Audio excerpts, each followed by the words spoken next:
It all started with Enzo Ferrari, born in Modena, Italy, a place known for fast cars.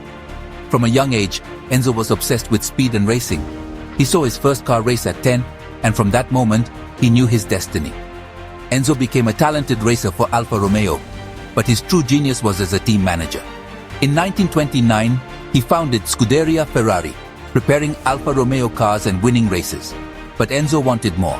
His own car, his own name. In 1939, he left Alfa Romeo and started Auto Avio Costruzioni, building his first car, the 815. After the war, in 1947, Ferrari was born. The first car, the 125S, had a powerful V12 engine and won its debut race. This was the Ferrari way: build, race, win, improve. Road cars paid the bills, but racing was his life. Ferrari became a name synonymous with speed, passion, and relentless pursuit of victory. The legend began with one man's vision and a fire that never went out. Every legend needs a symbol. For Ferrari, it's the prancing horse, the cavallino rampante. The story begins with World War I ace Francesco Baracca, who painted a black horse on his plane for luck. After his death, Enzo Ferrari met Baracca's parents in 1923. Baracca's mother suggested Enzo use the horse for good fortune. Enzo placed the black horse on a yellow background, the color of Modena. The prancing horse was born, a symbol of speed, power, and Italian pride. It first appeared on a Scuderia Ferrari Alfa Romeo in 1932. When Enzo built his own cars, the horse came with him. The emblem looked powerful, dynamic, and instantly iconic. It became the badge of every Ferrari, race car or road car. The world recognized the prancing horse as a mark of excellence. More than a logo, it was a promise. This is a Ferrari. The symbol became a global icon. It represents a dream, Enzo's dream of building the best cars in the world. The prancing horse brought luck and victory, becoming the symbol of the most successful racing team in history. From a hero pilot's legacy to a global legend, the prancing horse soars. Formula One, the ultimate test of man and machine. When the championship began in 1950, Ferrari was there, painted in Rosso Corsa, racing red. That red became the color of victory, the color of Italy. In 1951, Ferrari beat Alfa Romeo at the British Grand Prix, a turning point. Enzo said it felt like he'd killed his own mother, but Ferrari had arrived. In 1952 and 1953, Alberto Ascari won back-to-back world championships for Ferrari. The 1950s were a golden era. Legendary drivers, beautiful and dangerous cars, and relentless pursuit of perfection. Enzo demanded victory, pushing his team to the limit. Sometimes, this obsession led to tragedy. But for Ferrari, winning was everything. Ferrari became the only team to compete in every Formula One season since the beginning. While others came and went, Ferrari endured. They became the heart and soul of Formula One. More championships, more wins, more points than any other team. Their story is the story of the sport. The red cars are legends on every track. Ferrari's history is Formula One's history. The team in red is more than a competitor. It's an institution. The passion, the victories, the heartbreaks, all part of the Ferrari myth. Every race, every season, the red tide rises. Ferrari is the standard by which all others are measured. The dream that Enzo started became a global phenomenon. The legend of Ferrari in Formula One is unmatched. The red cars keep racing, and the world keeps watching. The story of Formula One is the story of Ferrari, and the legend continues. Sometimes a car becomes a legend. The Ferrari 250 GTO is that car. Built from 1962 to 1964, only 36 exist, making it incredibly rare. But rarity is just the beginning. The 250 GTO is considered by many the greatest Ferrari ever. Perhaps the greatest car ever. It was designed to win races, and it did, dominating the GT World Championship 3 years in a row. Its 3-liter V12 engine created a sound like no other, a symphony of power. The design by Bizzarini and Scaglietti is pure art. Every curve purposeful, every line beautiful.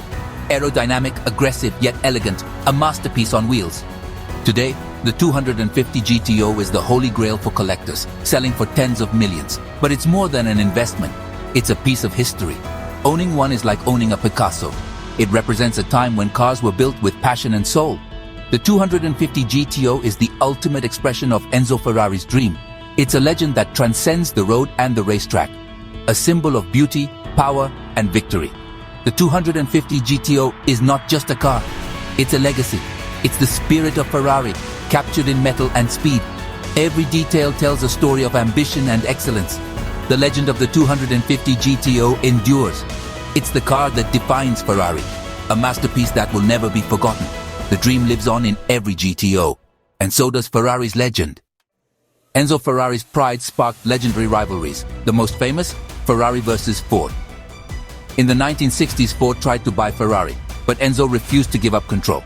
Henry Ford II vowed revenge. He'd beat Ferrari at Le Mans. Ford built the GT40, and after 2 failed attempts, crushed Ferrari in 1966, finishing 1-2-3. It was a blow to Enzo's pride, and Ford dominated Le Mans for years. Closer to home, another rivalry began, with Ferruccio Lamborghini. Lamborghini, a tractor manufacturer, complained to Enzo about his Ferrari's clutch. Enzo dismissed him, saying, "You're a farmer, not a car maker." Insulted, Lamborghini founded his own car company in 1963. His goal, build a better Grand Tourer than Ferrari. Lamborghini's wild supercars like the Miura and Countach challenged Ferrari's elegance. The rivalry was about more than racing. It was about style, performance, and Italian ego. These battles pushed Ferrari to new heights. Competition fueled innovation and passion. The supercar wars began, and the world watched. Ferrari versus Ford, Ferrari versus Lamborghini. Each rivalry shaped the legend. Enzo's refusal to compromise made Ferrari stronger. Every challenge was met with determination. The rivalries became part of Ferrari's DNA. They defined an era and inspired greatness. Ferrari's legend was forged in the heat of competition, and the battles continue to this day. Rivalry is the Ferrari way. By the late 1960s, Ferrari was famous but financially strained. Racing and building road cars was expensive, and Enzo needed a partner. In 1969, Ferrari sold a 50% stake to Fiat, Italy's industrial giant. It seemed odd. Fiat made practical cars, Ferrari made dreams, but Fiat brought financial security, and Enzo kept control of racing. The partnership allowed Ferrari to expand, invest in R&D, and build more advanced factories. Road cars like the Dino, Daytona, and Testarossa emerged, cementing Ferrari's luxury status. Some purists feared Fiat would dilute Ferrari's soul, but the passion remained. Enzo's spirit guided every decision. The Fiat deal was a turning point. Ferrari survived and thrived. The magic was never lost. Ferrari became a global powerhouse, blending tradition with innovation. The partnership secured the future of the prancing horse. It allowed Ferrari to grow without losing its essence. The legend endured, stronger than ever. The Fiat era was about evolution, not compromise. Ferrari's heart kept beating, faster than ever, and the world kept dreaming. In 1987, Ferrari celebrated its 40th anniversary with a statement, the F40. The last car personally approved by Enzo Ferrari, it was pure performance. The F40 was a race car for the street. No luxuries, no compromises. No radio, no carpets, just raw speed. Lightweight materials, carbon fiber, Kevlar, aluminum, made it brutally fast. Its twin-turbo V8 produced 478 horsepower, breaking the 200 miles per hour barrier. The design was all function, a wedge of aggression, a massive rear wing for downforce. Driving it was intense, violent turbo surge, deafening noise, total focus. The F40 demanded respect. It was not for beginners. It became an instant icon, the ultimate poster car. Extreme, exciting, a little bit scary. The F40 was everything a supercar should be. It was a throwback to a time when the driver was in control. The F40 was Enzo's final masterpiece, a pure shot of Ferrari passion. It defined a generation and set the standard for supercars. No comfort, just adrenaline. The F40 was the essence of Ferrari, uncompromising, legendary, unforgettable. It was the end of an era and the start of a new legend. The F40 proved Ferrari's commitment to raw, unfiltered performance. It's still revered as one of the greatest supercars ever built. The F40 is Ferrari at its most extreme. A true icon, forever etched in automotive history. The legend of the F40 lives on, and so does the spirit of Enzo Ferrari. Pure, undiluted, and unstoppable. The 1980s and 90s were tough for Ferrari in Formula One victories, but no championships. Change came with a new dream team, Jean Todt, Ross Brawn, Rory Byrne, and superstar driver Michael Schumacher. Schumacher's relentless drive pushed Ferrari to new heights. In 1999, Ferrari won the Constructors' Championship. The drought was over. In 2000, Schumacher claimed the driver's title, ending a 21-year wait. What followed was total domination: 5 consecutive drivers' and constructors' championships from 2000 to 2004. The red cars led the pack. The Italian anthem played on Sundays.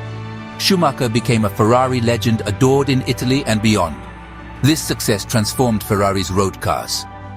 Formula One technology, paddle shift gearboxes, advanced aerodynamics appeared in models like the 360 Modena F430 and the Enzo.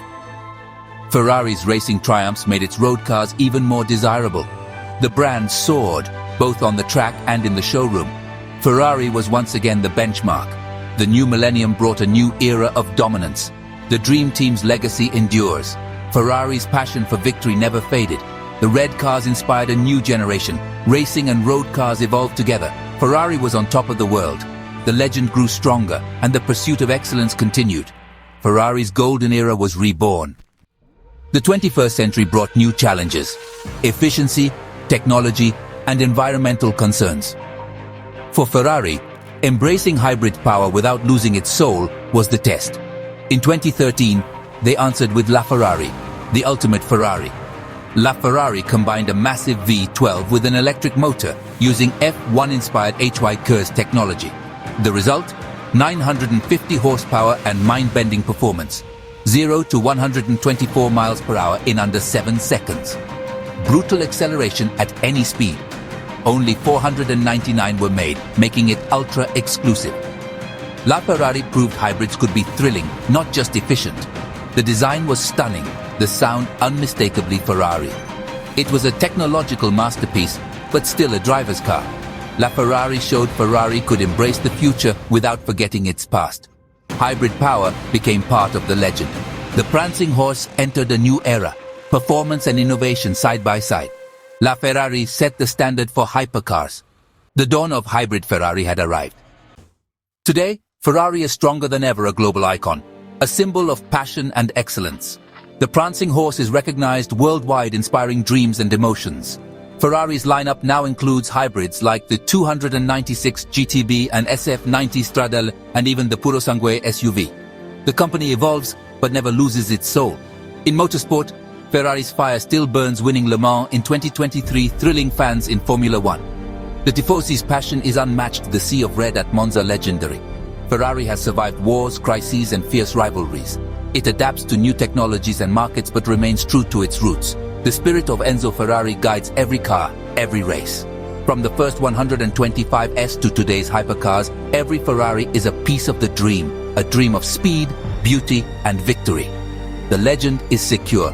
Ferrari endures. It's more than a car company, it's a legacy. The prancing horse keeps running. The dream that started with one man now belongs to the world. Ferrari's story is far from over. The legend lives on.